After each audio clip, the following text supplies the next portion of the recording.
Hi friends, आज हम लोग देखेंगे साइमन कमीशन। आज हम लोग साइमन कमीशन पढ़ेंगे।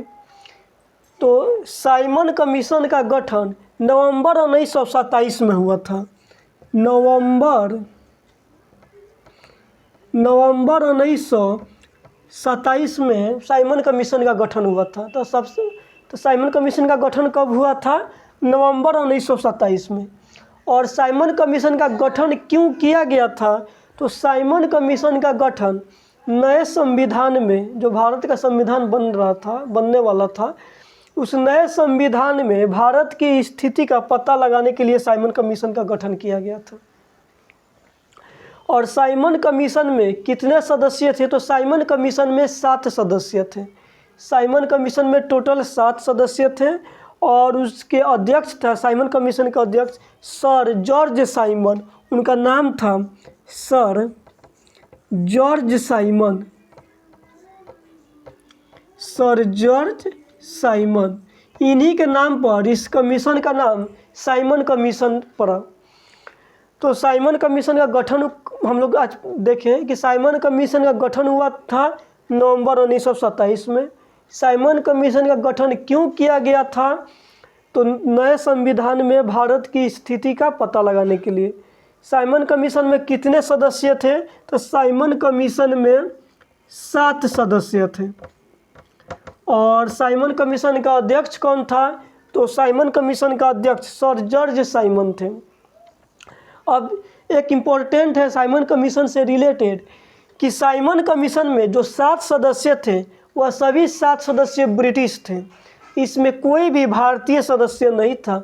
इसलिए भारत के सभी दलों ने, बहुत ही इम्पोर्टेंट लाइन है कि भारत के सभी दलों ने इसका बहिष्कार किया। अगर एग्जाम में आ जाए कि साइमन कमीशन का बहिष्कार भारत में किस किस दल ने किया, तो होगा कि सभी दलों ने इसका बहिष्कार किया। और इसका बहिष्कार क्यों किया? क्योंकि इसके सभी सदस्य ब्रिटिश थे। साइमन कमीशन ने अपनी रिपोर्ट 1930 में सौंपी। साइमन कमीशन ने अपनी रिपोर्ट 1930 में सौंप दी। साइमन कमीशन अपनी रिपोर्ट 1930 में रिपोर्ट सौंपी। 1930 में रिपोर्ट सौंपी। साइमन कमीशन ने अपनी रिपोर्ट 1930 में सौंपी। और साइमन कमीशन ने जो सिफारिश की, वह उस सिफारिश में क्या था? साइमन कमीशन की सिफारिश के अनुसार इसने द्वैध शासन व्यवस्था को जारी रखने की सिफारिश की। जो भारत में द्वैध शासन व्यवस्था थी उसको जारी रखने की सिफारिश की। और एक और इसने सिफारिश की, किसने? सांप्रदायिक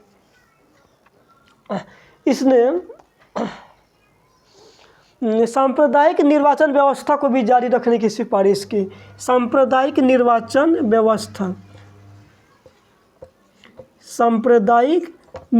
व्यवस्था को भी जारी रखने की सिफारिश की।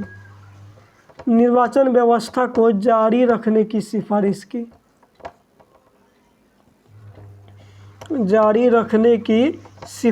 की। तो हम लोग आज साइमन कमीशन पढ़ें। साइमन कमीशन में हमने आज क्या पढ़ा कि इसका गठन नवंबर 1927 में हुआ था। और इसका गठन क्यों किया गया था? तो नए संविधान में भारत की स्थिति का पता लगाने के लिए। इसके में कितने सदस्य थे? तो इसमें 7 सदस्य थे। इसके अध्यक्ष कौन थे? तो सर जॉर्ज साइमन इसके अध्यक्ष थे।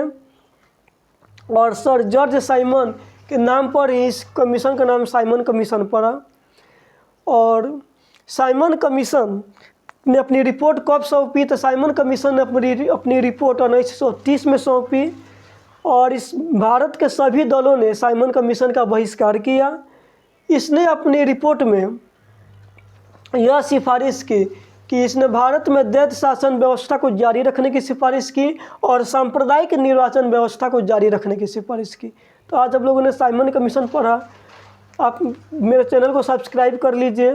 यहाँ पर मैं पूरी लक्ष्मीकांत बुक की एनालिसिस करूँगा। पूरी बुक को मैं फ्री स्टडी कराऊँगा। और पूरी बुक को ही नहीं, यूपीएससी का टोटल सिलेबस और बीपीएससी का टोटल सिलेबस मैं अपने इस चैनल पर पढ़ाऊँगा। आप किसी भी कंपटीशन की तैयारी कर रहे हैं तो हमारे चैनल को सब्सक्राइब कीजिए, लाइक कीजिए, कमेंट कीजिए, क्योंकि यहाँ पर हर एक सिविल सर्विस की तैयारी स्टेट पीसीएस की या यूपीएससी की फ्री में कराई जाएगी। धन्यवाद।